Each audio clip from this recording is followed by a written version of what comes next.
تو خونه خیلی راحت میتونی این کبابای دو رنگ جذاب خوشگل و خوشمزه رو درست کنی. اگه میخوای بدونی چجوریه با من همراه شو. سینه مرغ چرخ شده، گوشت چرخ کرده از هر کدوم 500 گرم پیاز پوره شده، نمک، فلفل، پاپریکا، پودر پیاز، پودر سیر، ورز میدیم. به مخلوط مرغمون زعفرون میزنیم، ورز میدیم.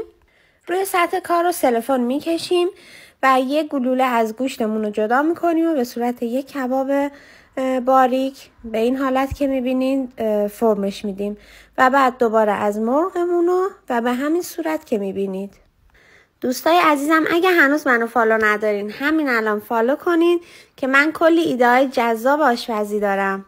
و در آخریه سلفون میکشیم و میذاریم به مدت 10 دقیقه توی فریزر تا کم خودشو بگیره. برای زمانایی هم که وقت ندارین میتونید به این حالت درست کنید. خب از فریزر در میاریم. حالا به سیخ‌های چوبی نیاز داریم که باید حتما خیسش کنید و خیلی آروم از مابین گوشتا رد میکنید و خیلی راحت با دست میتونید فرمش بدین و هر جایش که خراب میشه رو صافش کنید. این پستو سرو کن که به درد مهمونیاتون خیلی میخوره.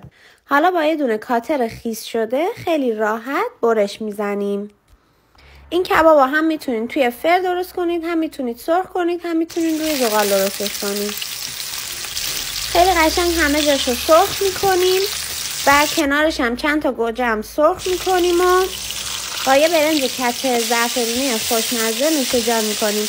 امیدوارم از این ویدیو من خوشتون اومده باشه. با لایک و کامنت های قشنگتون هم منو خیلی خوشحال میکنید.